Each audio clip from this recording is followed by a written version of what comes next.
Alpha Grace AG Church presents Living Word Jesus, ஜீவ வார்த்தை இயேசு. இயேசுவின் இரத்தத்தால் கழுவப்பட்டாலும் உங்க ஆத்துமா தான் மாறும் ஒழியே என்ன மாறாது. சரீரம் உங்க சரீரத்தில் உள்ள ரத்தம் அப்படிதான் இருக்கும். ஆனா இயேசுவின் ரத்தத்தால சில சொல்லுவாங்க, இவர் கிறிஸ்டியன் ஆயிட்டாரு, ஏன் இப்படி பார்க்கிறாரு, ஏன் அப்படி இதெல்லாம் நினைக்கிறாரு அப்படின்னா, ஜீன் மாறாது, ஜீன் மாறாது. அதுக்காக உடனே இயேசுவை தூக்கி கொண்டு உள்ள வைக்க முடியாது. வேதம் வேதம் தான். ஆமென் சொல்லுங்க. ஹல்லேலூயா. உன்னை யாக்கோபாக அழைத்ததுக்காக யாருக்கு நன்றி சொல்லணும்? அவ்வளவுதான். உன்னை ஏசாவா வைக்காம இருக்கிறதுக்கு நன்றி சொல்லணும். தேவனமே மாற்றினதுக்காக என்ன சொல்லணும்? நன்றி நன்றி சொல்லணும். அவ்வளவுதான்.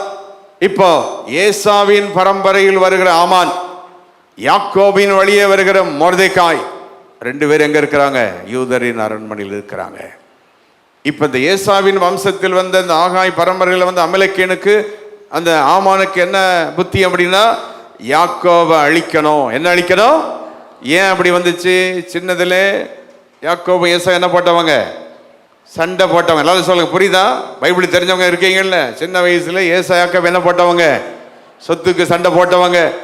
அவங்க அப்பா ஒரு நாள் யாக்கோபை கூப்பிட்டு, ஏசா ஒன்று அழிக்க பார்க்குறான், ஓடிடுறான், அத்தை வீட்டுக்கு ஓடிடு, அந்த ஊருக்கு ஓடிடு அப்படின்னு சொல்லி ஓட வச்சாங்க. இப்படிப்பட்ட சந்ததியில் உள்ளவன் தான். சந்ததி மாறாது, குணங்கள் மாறாது. நல்ல கல்யாணம் கட்டிட்டு வந்தா கூட உடனே அந்த கேட்டகரியெல்லாம் வரடே மாறிடாது. அதனால போய் கல்யாணம் கட்டிட்டு வீட்டுக்கு போனோடனே பீரோ சாவி கேட்கறது, மாமியார் சேலைகளை மாற்ற வைக்கிற வேலையெல்லாம் நடக்காது. யார் ஜீனை யார் மாற்றவே முடியாது. நீ தான் எப்படி வாழ்ந்துக்கிடணும்? கவனமா வாழ்ந்து யாருக்காக நிற்கணும்? ஹல்லேலூயா. கையை சீக்கிரம் எனக்கு உயர்த்துங்க எல்லாரும் செய்யலுங்க. யாரையும் குறை சொல்லாத, யாரையும் குறை கண்டுபிடிக்காத. அவங்கவுங்க ரத்தத்தின்படி தான் அவன் இருப்பான், அவன் ஜீன் படி தான் இருப்பான். ஆனால் கை எப்படி சொத்துங்க? ஆனால் ஜபத்தில் எல்லாரும் ஒன்றா சேரலாம். சொல்லுங்க, ஆவியில் ஒன்றா சேரலாம். ஆனால் மாம்சத்தில் என்ன செய்ய முடியாது? கை தட்டுங்க பார்க்கலாம். இதுக்கு புரிஞ்சா மட்டும் சொல்லுங்க. மாம்சத்தில் ஒன்று சேர முடியாது. நீ மாம்சம் மாம்சம்தான், ஆவி ஆவிதான். ஹல்லேலூயா. நீ ஆவியில ஒன்று சேர்ந்திருக்கிறதுனால மாம்சத்தில் ஒன்று சேர்ந்துடவே பாருங்க. நாங்கள் ரெண்டு பேரும் ஆவியில ஒன்றா இருக்கோம், ஆனால் எங்களை மாம்சத்தில் ஒன்று சேர முடியாது. ஏன் இன்னைக்கு பிரச்சனை? அண்டர்ஸ்டாண்டிங் தான். புரியாத நீ புரிந்து கொள். கைவிதி சொல்லுங்க, நான் புரிந்து கொண்டேன். சத்தமாக சொல்லுங்க, அதே சொல்லுங்க. புரியாமல் போனாலும் சொல்லிடு. என்ன செய்? ஆமைன்னு சொல்லுங்க. ஹல்லேலூயா. இப்போ இப்படி வரோம், ஆமான் இப்படி வரோம். இந்த ஆமானை பற்றி அங்கே வேதம் சொல்லுது. இவங்க யாரு? அமலேக்கியர்கள். என்ன காரியங்களா? சரி, ஏன் பாஸ்டர் இந்த அமலேக்கியர் மேலே ஆண்டவருக்கு ரொம்ப கோபம் அப்படின்னா, யாத்திராகமம் 17-14 இஸ்ரவேல் ஜனங்கள் எகிப்திலிருந்து புறப்பட்டு கானான் தேசத்துக்கு வரும்போது செங்கடலை கடந்து வர்றாங்க. அப்போ தான் பாவம். அவ்வளோ கஷ்டப்பட்டு எகிப்தை விட்டுட்டு வெளியே வந்து செங்கடலாம் கடந்து வெளியே வந்தா முதுகுக்கு பின்னால வந்து கவனிங்க கவனிங்க கவனிங்க. 17-14 வாசிங்க. பின்பு கர்த்தர் மோசேயை நோக்கி, இதை நினைவு கூறும் பொருட்டு நீ ஒரு புஸ்தகத்தில் எழுதி யோசுவாவின் செவி கேட்கும்படி வாசி. அமலேக்கை வானத்தின் கீழ், பாருங்க, அமலேக்கரை வானத்தின் கீழெங்கும் இராதபடி. ஏன் அப்படின்னா அது உள்ள போய் நீங்க வாசித்துக்கிடுங்க. இந்த அமலேக்கர் வந்து பின்னால வந்து குத்துவான். சத்தமா சொல்லுங்க, எப்படி குத்துவான்? முன்னால பல்ல காமிப்பான், பின்னால வந்து குத்துவான். தேவ ஜனங்களை பிடிக்கவே பிடிக்காது. செங்கடலை கடந்து இஸ்ரவேல் ஜனங்கள் பாட்டு பாடி துதித்து கொண்டு வெளியே வர்றாங்க. பின்னால யார் வர்றா? அமலேக்கன் வர்றான். இந்த பேக் வாய்ஸ் பீப்புள்கிட்ட ரொம்ப கவனமா இருக்கணும். நேரடியா பேச மாட்டாங்க. எங்க போய் பேசுவாங்க? பின்னால பேசுவான். இப்படிதான் இருப்பாங்க அமலேக்கியர். எல்லா கை விதி சொல்லுங்க. அமலேக்கியன் யாரு? பின்னால பேசுறவன். என்னங்க பேசுறவன்? கையாசிங்க வேகமா. புறங்குறாதிருப்பாயாக. என்ன கூறாதிருப்பாயாக? பின்னாலே பேசாதிருப்பாயாக. தில் இருந்தா முன்னால பேசு. தில் இருந்தா அங்க பேசு. பாஸ்டருக்கு பின்னால போய் பேசாத. சர்ச்சில் போய் வெளியே நின்றுட்டு பேசாத. சபையை விட்டுட்டு எங்கனா போய் நின்று பேசாத. தைரியம் இருந்தா இங்கே வந்து பேசு, சொல்லு. நேரடியாக பேசும்போது என்னன்னு சொல்லிடுவோம்ல. இன்னைக்கு நிறைய பேருக்கு நேரடியாக பேசப்பட்டாங்க. இன்னைக்கு நான் சொல்றேன், சபையை விட்டு வெளியே போன குடும்பங்கள் இருப்பாங்க, மக்கள் இருப்பாங்க. பின்னால இருந்து பேசிக்கிட்டு இருப்பான். கூட்டிட்டு வா நேரம் அவனை, என்ன நடந்ததுன்னு சொல்லி. பாஸ்டர் தான் ஜெபம் பண்ணி குழந்தை பிரதிஷ்டை பண்ணியிருப்பாரு, பாஸ்டர் ஜெபம் பண்ணி தான் தொழில் ஆசீர்வச்சிருப்பாரு, பாஸ்டர் ஜெபம் பண்ணி தான் எல்லாம் செஞ்சிருப்பாரு. என்ன நடந்துச்சு உனக்கு? பின்னாடி போய் பேசுகிற ஜனம் அத்தனை பேருக்கும் இன்றைக்கு தேவன் இறங்கி வருவார். இன்னைக்கு கர்த்தர் சொல்லுகிறார், சபைக்கு விரோதமாக இனி எந்த ஆமானும் இருக்கவே முடியாது. புறங்கூறுகிறவன், பின் பேசுகிறவன், தேவனுடைய நாமத்தை தூஷிக்கிறவன், மொர்தெக்காய்க்கு விரோதமாய் எழும்புகிறவன், உங்க குடும்பத்தில் கூட ஆராதனைக்கு உங்களை தடை செய்கிற, ஊழியத்துக்கு தடை செய்கிற, தேவனை தேட விடாமல் தடை செய்கிற ஆமான்களுக்கு 2வது மாதம் முதல் வாரம் முடிவு கட்டுகிறார். கை தட்டி எல்லாம் ஆர்ப்பரிங்க, ஆமென் சொல்லுங்க. நல்ல கரங்களை தட்டி இன் ஜீசஸ் நேம். உங்க குடும்பத்தில் நடக்க போற காரியங்களை பாருங்க. ஆண்டவர் இந்த மாதம் முடிவு கட்டுறார் ஆமானுக்கு. எந்தெந்த குடும்பத்தில் ஆமான் இருந்து பின்னால பேசி சபையை கெடுத்து, ஊழியர்களை கெடுத்து, விசுவாசிகளை கெடுக்கிறானோ, ஆமானே, அமிலேக்கியனே, பின்னால இருந்து பேசுகிறவனே, உனக்கு ஐயோ என்று கர்த்தர் சொல்லுகிறார். The Lord wants to finish up. ஆனா அன்னைக்கு ஆமான அழிச்ச மாதிரி முழுசாம அப்படி அழிக்க மாட்டாங்க. ஆண்டவர் எப்படி செய்யணுமா? யார் செய்வா? ஆண்டவர் தானா செய்வார். ஆமென் சொல்லுங்க. ஹல்லேலூயா. இயேசுவை அந்த டிக்ளேர் பண்ணி சிலுவையில் அறையும்படி எல்லாம் சொன்ன அந்த ராஜாவை பற்றி நான் சரித்திரத்தில் வாசித்தேன். வயசாகிற வரைக்கும் இருந்திருக்கிறான். வயசான பிற்பாடு அவனை காட்டில் கூட்டிகிட்டு போய் விட்டாங்களாம் யாரோ கொண்டு. அவன் தீவினை என்ன செய்யாது, விடவே விடாது. வயசான பிற்பாடு அந்த ராஜா கொண்டு காட்டில் விட்டுருக்கிறான். அவனுக்கு பின்னால் வந்த ராஜா காட்டில் விட்டுட்டு 100 சேவகர்களை போட்டு தண்ணி கொடுக்காத, சாப்பாடு கொடுக்காத, உள்ள விடாத, அவனுக்கு ட்ரெஸ் கொடுக்காத அப்படின்னு விட்டானா. பரவே அந்த இயேசுவை பழி தீர்த்தான்ல, அவனே கல்லை வைத்து கீறி செத்து போனான். அப்படின்னா ஆமானுக்கு முடிவு கட்டுகிற கர்த்தர். கையை வைத்து கண்களை மூடி ஜெபம் பண்ணுங்க. எனக்கு ஏதோ ஒன்று நடந்து கொண்டிருக்கிறது. சீக்கிரம் வாயை திறந்து அந்நிய பாஷைகளை பேசி இயேசுவின் நாமத்தினாலே தேவன் எவ்வளவு நாள் மானவா இருப்பார். உன் குடும்பத்துக்கு விரோதமாக எழுமனவனை கண்டு எவ்வளவு நாள் அமைதியா இருப்பார். சபைக்கு விரோதமாக எழும்புறவனை கண்டு எவ்வளவு நாள் அமைதியா இருப்பார். உன் பிள்ளைகளை அழிக்கிறவன், உன் குடும்பத்தை அழிக்க நினைக்கிறவன், தேவனுக்கு விரோதமாக எழும்புறவன் யாராக இருந்தாலும் சரி, அமிலேக்கியனே, வாயை திறந்து ஜெபம் பண்ணுங்க. கையை அசையட்டும், வாயை அசையட்டும், சீக்கிரம் இயேசுவே. ஓ ரபஹலஹா. இன்றைக்கு ஏதோ ஒன்று நடக்கும். அமிலேக்கியரை இல்லாமல் போக பண்ணுவார். அவ்வளவுதான். நீ போய் மொர்தெக்காய்ட்ட எஸ்தர் என்ன பண்ண முடியாது, காம்படிஷன் பண்ணவே முடியாது. எஸ்தர் தான். எஸ்தர் நான் வர்றேன். அப்போ இப்போ இது வரைக்கும் என்ன பார்த்தோம் சொல்லுங்க பார்க்கலாம். இது சொன்னதான் அடுத்த பிரசங்கம். அந்த பிரசங்கமே நான் போல. எரேமியாலேருந்து வாங்க. எரேமியா 39:18 சத்தமா சொல்லுங்க. எரேமியா, நிச்சயமாகவே உன்னை நான் விடுவிப்பேன், நீ பட்டயத்துக்கு என்ன செய்வதில்லை, உன்னை உயிரோடே சொல்லுங்க கேவித்தி, உயிரோடே காப்பாற்றுவேன். அல்லேலூயா. இப்ப யூத ஜனங்களை அழிக்க நினைத்த ஆமான் கையிலிருந்து யூதர்களை உயிரோடே காப்பாற்றினார். அல்லேலூயா. இந்த ஆமான் என்ன செஞ்சான் அப்படின்னா, அந்த 3ஆம் அதிகாரத்தை நீங்கள் வாசித்தீங்கன்னா, அந்த ஆமான் என்ன பண்ணான்னா, ஒரு லெட்டர் ஒன்று எழுதி இந்த ராஜாவோட சீல் அடித்து, ஆமானுக்கு பொசிஷன் வந்த உடனே ஒரு லெட்டர் ஒன்று அடிச்சிட்டான். எல்லாருக்கும் எழுதி எல்லா யூதர்களையும் எடுத்து வாசிக்க. 3:9 வாசிக்க. 3:9 ராஜாவுக்கு சம்மதியான ஆமான் ராஜாவுக்கு சம்மதியானால் அவர்களை அழிக்க வேண்டும். போதும். 10ஆம் வசனம் கடைசி வரி 10 கடைசி. யூதரின் சத்ருவுமாகிய ஆமான் 13 கடைசி. வேகமா வாசிக்க என் கூட சேர்ந்து. இல்ல கடைசியில 13ஆம் வசனம் கடைசி வரி. சகல யூதரையும் அழித்து கொன்று நிர்மூலமாக்க. இல்ல இதை மட்டும் வாசிக்க சீக்கிரம் வேகமா வாசிக்க. சகல யூதரையும் அழித்து. யார் சொல்றா இது? யார் சொல்றா? ஆமான் சொல்றான். யாரை அழிக்கணும்? சகல யூதரையும். கல்பாக்க ஏஜி சர்ச்சை அழிச்சிடணும். பாஸ்டர் காலி பண்ணிடணும். அங்க போற விசுவாசிகளை போகாம ஆக்கிடணும். ஆமான் வருது இன்னைக்கு முடிவு எல்லாருக்கும், யாரா இருந்தாலும் சரி, whoever they may be. கடந்த நாட்களில் தேவனுடைய பாதத்தில் நான் இந்த மாதிரி கர்த்தருடைய வார்த்தையை ஒரு நாள் தெரிஞ்சதே கிடையாது. தேவனுடைய பாதத்தில் உட்காந்து 1.5 மாசத்துக்கு மேல இதை தியானம் பண்ணிட்டு இருக்கிறேன். கர்த்தர் சொன்னார், முதல் வாரம் நீ இதை சொல், நான் சபையில் இதை நிறைவேற்றுவேன். இது இன்னைக்கு நிறைவேறதில்லை, இந்த வருஷம் போக போக தான் இது நிறைவேற ஆரம்பிக்கும். உடனே எதுவுமே நடக்காது. ஸ்தோத்திரம் பண்ண ஆரம்பிச்சிருங்க. உடனே நடந்துடாது. 1 வருஷம் கூட ஆகலாம், 2 வருஷம் ஆகலாம், ஆனால் நிச்சயம் நடக்கும். ஆமானுக்கு முடிவு கட்டுகிற கர்த்தர். ஆமான் சொல்ற சகல யூதரையும் அழிக்கணும், ஜெபம் பண்றவனெல்லாம் காலி பண்ணணும், சர்ச்சுக்கு போறவனை காலி பண்ணணும், ஊழியக்காரங்களை காலி பண்ணணும். இவ கர்த்தரையே தேடிட்டு கிடக்கிறா, காணிக்கையெல்லாம் கர்த்தர்கிட்ட கொண்டு கொடுத்துட்றா, எவ்வளோ காலி பண்ணணும், வீட்டில் உள்ள பணத்தெல்லாம் தேவனுக்கு கொண்டு கொடுத்துட்றா.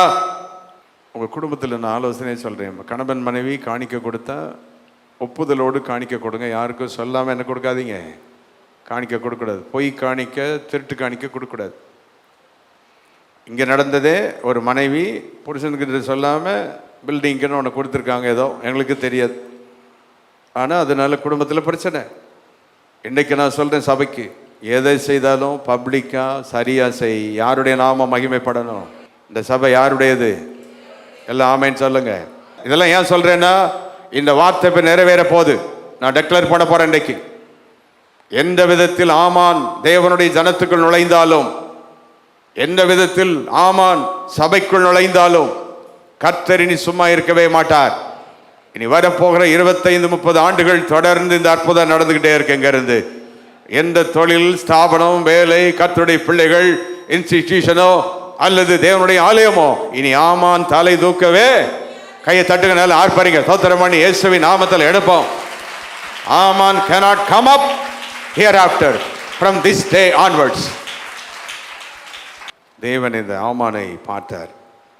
இந்த 3ஆம் அதிகாரம் 15ஆம் வசனம் கடைசி வரியில சூசான் நகரம் என்ன செஞ்சிருச்சு? கலங்கிடுச்சு. சரி, இப்போ நான் எஸ்தர் கிட்ட வரேன். இந்த எஸ்தர் எப்படிப்பட்டவள்? இந்த எஸ்தர் யார்? இவளுடைய வாழ்க்கை என்ன? இவள் வாழ்க்கை என்ன? இவளை பற்றி நாம் கொஞ்சம் பார்க்க வேண்டும். இந்த எஸ்தர் முதலாவது மொர்தெக்காயின் அண்ணன் மகள் என்று சொல்லலாம். மொர்தெக்காய் எஸ்தருக்கு யாரு? சித்தப்பா. அப்படின்னா மொர்தெக்காய் எஸ்தர் எடுத்துக்கிட்டிங்கன்னா சொல்லாமலே அவள் யாருடைய சந்ததி தான்? யாக்கோபை சந்ததி தான். சொல்லாமலே யாருடைய சந்ததியாவா? ஏன்னா அவள் யாரை ஃபாலோ பண்ணிட்டு வர? மொர்தெக்காய். சொல்லுங்க, ஆமைன்னு சொல்லுங்க. இப்போ நான் பெண்கள் சைடு கொஞ்சம் சொல்கிறேன், கவனிங்க. யாருக்கு வருத்தம்னா எப்படி இருந்தாலும் சரி, எனக்கு பிரச்சனை கிடையாது. நான் சொல்கிறேன், டெல் யூ சம்திங். பெண்கள் என்ன நீ ராணியா நீ மாறினா கூட உனக்கு கட்டாயம் ஒரு மொர்தெக்காய் இருக்கணும். மொர்தெக்காயுடைய வேலை என்ன தெரியுமா? எஸ்தருக்கு ஆலோசனை கொடுத்துக்கிட்டே இருப்பான். ஹல்லேலூயா. எஸ்தர் இருக்கிற அரண்மனைக்கு முன்னால் யார் நிற்பா? மொர்தெக்காய் நிற்பான். எஸ்தருக்கு ஏதாவது ஆகிவிட்டதா என்று பார்ப்பான். இன்னைக்கு அநேக பெண்களுக்கு நானே தலை. நீ தப்பு கிடையாது. Every Esther should have a leadership. நான் சொல்கிறது மொர்தெக்கான புருஷன் மட்டும் இல்லை, யாரும் இல்லை. உனக்கு யார்? ஒரு தலை இருக்கணும். முதலாவது கிறிஸ்து உனக்கு என்னவா இருக்கணும்? தலை. 2வது சபை ஊழியர்களை உனக்கு தலை. 3வது நல்ல ஆலோசனை கொடுக்கிற தேவ பக்தி உள்ளவர்களுக்கு என்னவா இருக்கணும்? புரிஞ்சா மட்டும் கை வைத்து ஸ்தோத்திரம் பண்ணுங்க, வாயத்திறந்து. ஹல்லேலூயா. லீடர்ஷிப் இல்லாத எந்த மனுஷனும் அழிஞ்சு போவான். வேதம் சொல்லுகிறது, ஆலோசனை இல்லாத இடத்தில் ஜனங்கள் சீர்கெட்டு போவார்கள். இந்த 4ஆம் அதிகாரத்தில் எஸ்தரோடு பேசுறது யாரு? மொர்தெக்காய். மொர்தெக்காய் தான் பேசுறான். மொர்தெக்காய் தான் இந்த எஸ்தரோடு டீல் பண்ணுகிறான். 5ஆம் வசனம் 4:5 வாசிங்க. அப்பொழுது எஸ்தர் தன் பணிவிடைக்கென்று ராஜாவினால் நியமித்திருந்த அவனுடைய பிரதானங்களில் ஒருவனாகிய ஆத்தாகை அழைப்பித்து காரியம் என்ன என்று முகாந்திரம் என்ன என்று அறியும்படி மொர்தெகாயினிடத்தில் விசாரிக்க கட்டளையிட்டாள். ஆமென் சொல்லுங்க. ஹல்லேலூயா. அனுப்பினான் என்று நாம் அங்கே பார்க்கிறோம். அப்படி என்றால் மொர்தெக்காய் அங்கே எஸ்தருக்கு இருக்கிறான். நான் கேட்கிறேன், உனக்காக ஜெபம் பண்ண ஒரு தீர்க்கதரிசி உண்டா? உனக்கு ஆலோசனை சொல்ல சரியான ஊழியர்கள் இருக்கிறாங்களா? இன்னைக்கு நிறைய பேர் பாஸ்டர் கேட்பாங்க, அவங்க இஷ்டத்துக்கு செய்வாங்க. நீ செஞ்சுட்டு போ. மொர்தெக்காயின் ஆலோசனை இல்லாத எந்த எஸ்தர் ராணியா மாற முடியாது. எழுதி வச்சுக்கிடுங்க. If you don't have the leadership, if you don't have somebody to direct you, உன் படிப்பு, உன் செல்வம், உன் PhD வாடி போடிலாம் நீ போடிதான். You must have a Mordecai upon your life. உன் வாழ்க்கைக்கு ஒரு தீர்க்கதரிசி வேணும். அப்படிப்பட்ட உங்களுக்கு கைவிதி ஸ்தோத்திரம் பண்ணி, ஆண்டவரே, இது ஆண்களுக்கு எல்லாருக்குமே பொருந்தும். எல்லாருக்குமே நமக்கு மேலே ஒரு லீடர்ஷிப் இருக்கணும். ஹல்லேலூயா, ஹல்லேலூயா. சொல்லுங்க, என்ன வாய் திறந்து என்னை நடத்தும் இயேசுநாதா, என்னை நடத்தும் ஆண்டவரே, என்னை நடத்துகிற ஊழியர்களுக்காக ஸ்தோத்திரம். என்னை நடத்துகிற ஊழியர்களுக்கு நான் அடங்கணும். ஊழியர்களுக்கு என்ன செய்யணும்? கொஞ்சம் அடங்கணும். இன்னைக்கு சிலர் ஊழியருக்கு அடங்க மாட்டாங்க, சபைக்கு அடங்க மாட்டாங்க. பிறகு ஊரில் உள்ளவன் தான் அவனை அடக்குவான். எழுதி வச்சுக்கோ. If you don't come under the control of the church, somebody will take control on you. சபைக்கு அடங்கிடணும். இன்னைக்கு ஏன் இன்னைக்கு அசம்பிளி சகோதரர் ஒரு ஸ்தாபனம் எங்களுக்கு இருக்குதுன்னா, எங்களை வந்து மேலே அடக்கிறதுக்கு ஒருத்தங்க இருக்காங்க. நாங்கள் எதுவும் சொல்லவே முடியாது, எதையும் செஞ்சிட முடியாது. இந்த காணிக்கைக்கு அக்கௌண்ட் கொடுக்கணும், வர்ற ஜனங்களுக்கு அக்கௌண்ட் கொடுக்கணும். எங்களுக்கு மேலே ஒரு லீடர்ஷிப் இருக்கு. தனியார் சபைன்னா அவனே பேசங்க பண்ணி அவனே காணிக்கை எடுத்து அவனே சாப்பிட்டுட்டு போவான். இது அப்படி அல்ல. மேலே எங்களுக்கு கணக்கு ஒப்புவிக்கப்பட வேண்டிய சபை. அதனாலதான் உலகம் முழுவதும் அசம்பிளி சாகாட் சபை செழிப்பா இருக்க காரணம், மேலே தலை இருக்குது. ஹல்லேலூயா. Don't play with God. Take somebody as a leadership in your life. வாழ்க்கைக்கு யாரையாவது தலைமைத்துவத்துக்கு ஏற்றுக்கொள். இன்னாருக்கு நான் அடிமையாக இருப்பேன். புருஷன் இருக்கலாம், அண்ணன் இருக்கலாம், தம்பி இருக்கலாம். ஆவிக்குரிய தலைமைத்துவம். நான் என்ன பற்றி சொல்லிட்டு இருக்கிறேன்? என்ன தலைமைத்துவம் வேணும்? கை வைத்துங்க. மோசே போல உங்களுக்கு ஒருத்தர் இருக்கணும். ஆரோனை போல நடத்த ஒருத்தர் இருக்கணும். கை வைத்து ஸ்தோத்திரம் பண்ணி வாயத்திறந்து ஒப்பு கொடுக்குறேன், ஒப்பு கொடுங்க. ஹல்லேலூயா. அந்நிய பாஷைகளை பேசி, தேவனே எங்கள் சபைக்கு நீர் தலைவர், ஆனால் எங்களுக்கு நீர் தீர்க்கதரிசிகளை வைத்திருக்கிறீர், ஊழியர்களை நீர் வைத்திருக்கிறீர். மொர்தெக்காய்க்கு எஸ்தர் அடங்கினது போல நாங்கள் என்ன செய்யணும்? We must come under the control of the lordship of Jesus Christ. கிறிஸ்துவின் அதிகாரத்துக்குள். ஹல்லேலூயா. பிஸ்னஸ் நீ தான் பண்ணுவேன், தொழில் நீ தான் செய்வேன், ஆனால் யாராவது ஒரு கண்ட்ரோல் உனக்கு இருக்கணும்.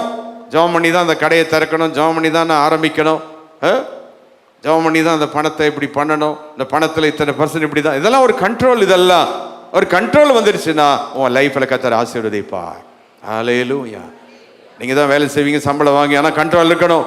பாஸ்டர்கிட்ட சொல்லி ஜெபம் பண்ணி செய், இப்படி செய், இப்படி பண்ணு. வீட்டில் நீங்கள் வெளிநாடு போகலாம், வரலாம், போகலாம், வீட்டை கட்டலாம், எல்லாம் செய்யலாம். எதனால ராஜாவுக்கு என்ன செய் தெரிவி. ஒரு கண்ட்ரோல் இருக்கணும். நீ ஏன் உன் இஷ்டத்துக்கு போன பிள்ளை, உன் இஷ்டத்துக்கு அலைய விட்டதெல்லாம் அவ்வளோதான். ஏசாவ மாதிரி தான் ஆயிடும். ஏசா எல்லா கவிதை சீக்கிரம் ஜெபம் பண்ணுது. ஏசாவின் சந்ததி சபைகளை வரக்கூடாது, ஏசாவின் சந்ததிகள் உருவாகக்கூடாது இனி சபையில். ஹல்லேலூயா.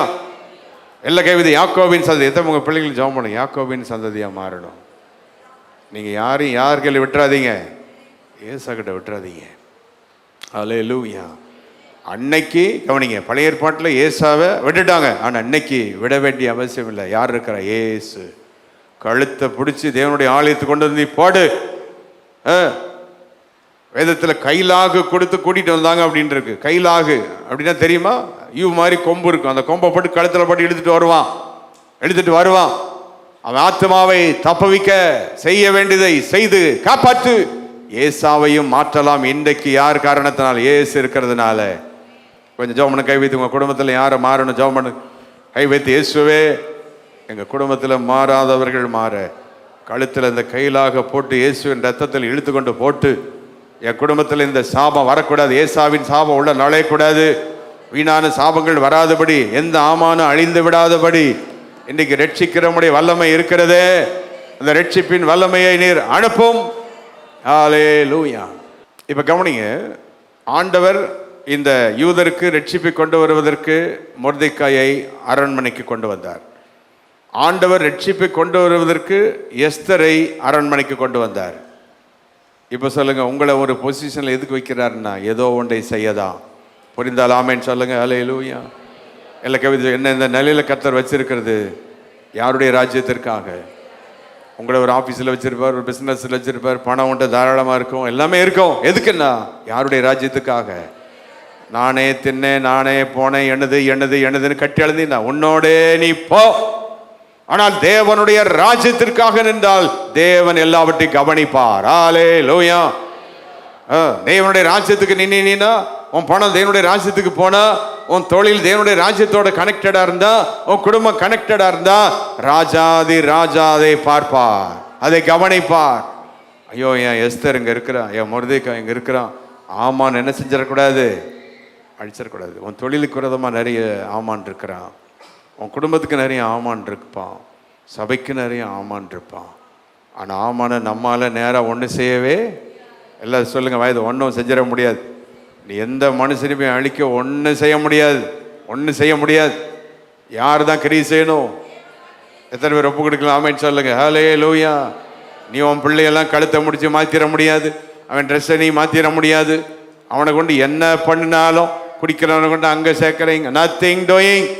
கர்த்தரே கிரியை செய்யாமல் செய்யவே முடியாது. எழுதி வச்சுக்கிடுங்க. நீங்க செய்யறதை செய்யுங்க, ஆனா யார் செய்யணுங்க? நீ என்னதான் கொண்டு டியூஷன்ல போடுன்னா இன்னைக்கு நிறைய பேரண்ட்டுக்கு அதான், இவங்க என்னமோ நினைச்சு படிக்க வச்சு அப்படியே மேல கொண்டு இவங்க தான் ராஜாதி ராஜா மாதிரி நினைச்சுக்கிடுவாங்க. No no no no no. ராஜாதி ராஜா ஒருத்தர் இருக்கிறார். மூளை இல்லாதவனுக்கு மூளையை கொடுக்கிற ஒருத்தர் இருக்கிறார். மூளை இருக்கிறவனுக்கு மூளையை போக பண்றவர் இருக்கிறார். யார் அவர்? சர்வ. இங்க ஆமானுக்கு ரொம்ப மூளை இருந்துச்சு, அவன் மூளை ஒண்ணு இல்லாம போக வச்சார். வாசலில் கிடந்த மொர்தெக்காய் சாதாரணமா இருந்தனுடைய மூளையை கர்த்தர் ராஜாங்கத்துக்கு கொண்டு வந்தார். கைவிட்டு எவனையும் மேன்மைப்படுத்த தேவனால தான் முடியும். நீ படிக்க தான் வைக்க முடியும், ஏதோ கொண்டு விட முடியும். ஜபத்தை விட்டுட்டு அதை விட்டுட்டு நீ எல்லாம் செய்வீங்க. I don't care about it. தேவனை விட எதற்கும் முதன்மையா கொடுக்கிற எதுவும் மேல வராது. யாருக்கு முதன்மை? தேவனுடைய ஆராதனை, தேவனுடைய ஆலயம், தேவனுடைய நாமத்துக்கு முதன்மை கொடுக்காது எந்த மனிதனும் உயர்ந்தான்னு சரித்திரமே கிடையாது. அவரை கனப்படுத்துகிற அத்தனை பேர் உயர்த்தப்படுவார்கள்.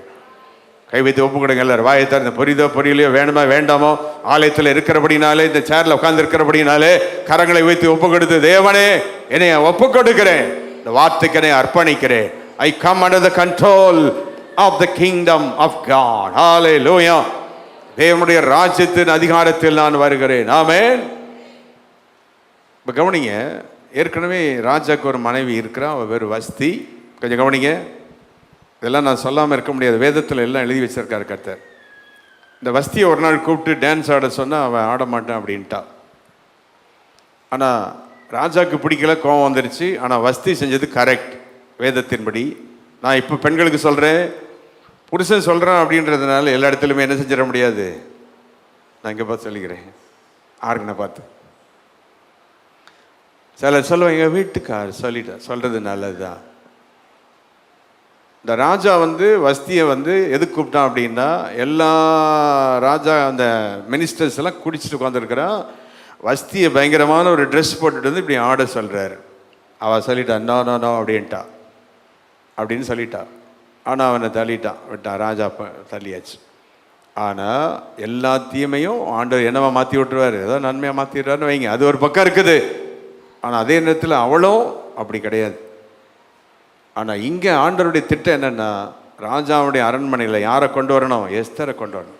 புரிஞ்ச கைவிதி ஆமைன்னு சொல்லுங்க சொல்லுங்க. யாரையும் தள்ளி யாரையும் மேன்மைப்படுத்துவார். ஒரு ஆஃபீஸில் ஒரு மேனேஜரை தூக்கி போட்டுட்டு உன்னை கர்த்தர் கொண்டு போவார். தெரியுமா உனக்கு? சில காரியங்களை எடுக்கிறதுக்கு ஆண்டவர் எதையுமே, அதனால தான் உங்கள் வாழ்க்கையில் சிலதெல்லாம் அற்பமாக நீங்கள் நினைச்சிடக்கூடாது, எதையுமே சாதாரணமாக நினைச்சிடக்கூடாது. எஸ்தருக்கு 14 to 19 வயசு தான், சின்ன பிள்ளைவா. ஆனால் வேதம் சொல்லுது, வாசிங்க 2 எஸ்தர் 2. அவளை மாதிரி பியூட்டிஃபுல் கேர்ள் உலகத்திலே கிடையாது. 7ஆம் வசனமா? பெண் ரூபவதி. அதை வாசி. எத்தனை வசனம்? 7ஆம் வசனம். 7. அந்த பெண் என்னவதியா? ரூபவதியும். அந்த பெண் எப்படி இருந்தாலும் ரூபவதினா அந்த வேர்டுக்கு ரொம்ப மீனிங் பயங்கரமாக இருக்கு. இன்னைக்கு உலக அழகிகள்னு சொல்லி எல்லாரையும் கூட்டிகிட்டு போகிறாங்க. அந்த மாதிரி அழகிகளுக்கு போட்டிக்கு கூட்டிகிட்டு போகப்படப்பட்டவள். ஆனால் இந்த எஸ்தருடைய இதை பற்றி பார்த்தீங்கன்னா, மாடஸ்டி இஸ் ஹர் லைஃப். அவள் மாடஸ்ட், அதாவது அது எப்படி தமிழில் சொல்ல எனக்கு தெரியல, ஒழுக்கம் அடக்கம், அது மிக அழகாக இருந்துச்சு. ரெண்டாவது, அவளை பற்றி கொஞ்சம் நீ வாசித்து பார்த்தீங்கன்னா, அங்கே கொடுக்குற பொருள் ஒன்றையும் யூஸ் பண்ணல, மேக்கப்பு பவுடர் எதுவுமே யூஸ் பண்ணாதவா. இது யாருக்கு வருத்தம் இருந்தாலும் பரவாயில்ல, வேதம் சொல்லுது. எஸ்தரின் புஸ்தகம் 2ஆம் அதிகாரம் 13வது வசனத்தில், ராஜாத்திகளுக்கு என்ன வேணுமோ கொடுப்பாங்க. மேக்கப் பவுடர் கொடுப்பாங்க, லிப்ஸ்டிக் கொடுப்பாங்க, அது கொடுப்பாங்க, இது கொடுப்பாங்க, உடம்புல என்னத்தையும் போட கொடுப்பாங்க. ஆனால் இவ சொல்லிட்டா வேணா வேணா வேணா வேணா வேணா வேணா. வாசிங்க, வேண்டுமென்று 2:13.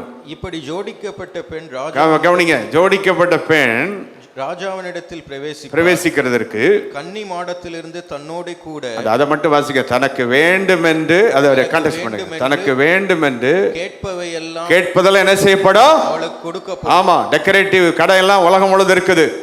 எல்லா கடையும் உலகம். கவனிங்க, இன்னைக்கு தேவன் பேசுறத கவனிங்க.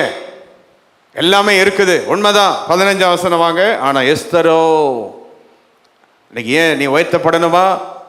ராஜாவ மேல பிரியப்படணுமா? 15 சாயங்காலத்தில் இல்ல எஸ்தரோ ஒன்றும் கேட்கவில்லை. அதை மட்டும் வாசிங்க. எஸ்தர் ராஜாவினிடத்தில் பிரவேசிதற்கு முறை வந்தபோது, கவனிங்க, ராஜாவிடத்தில் பிரவேசிக்க முறை வந்தபோது அவள் ஸ்திரீகளை காவல் பண்ணுகிற ராஜாவின் பிரதானியாகிய ஏகாய் நியமித்த காரியமே. அங்க என்ன டைம் டேபிள்ல போட்டு என்ன கொடுத்தாங்களோ அதை மட்டும் வாங்கிக்கிட்டா, வேற ஒன்றும் கேட்கவில்லை. எல்லாம் சத்தமா சொல்லுங்க, வைத்தறிச்சலோட சொல்லுங்களேன், கொஞ்சம் நல்லாதான். எப்படி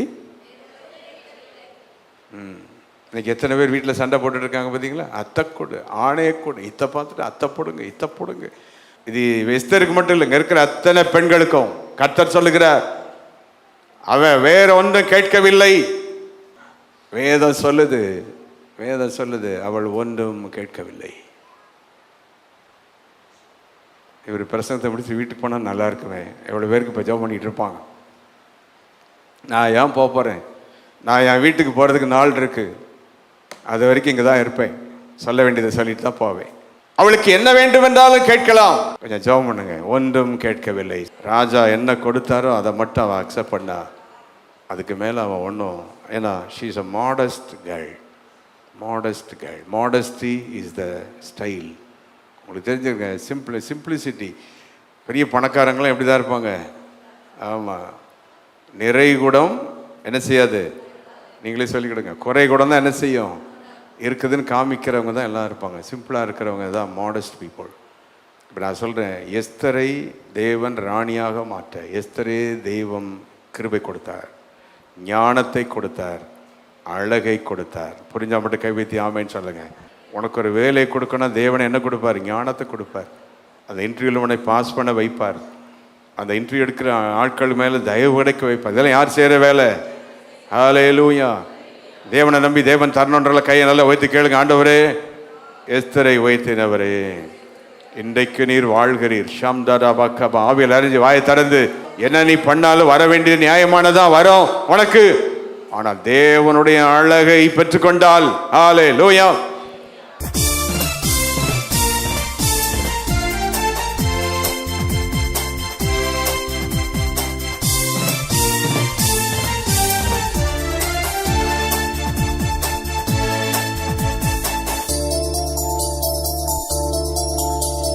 Our address, Reverend J. James Salaman, Alpha Grace AG Church, number 620, East Coast Road, Pudupatnam, Kalpakkam, 603102.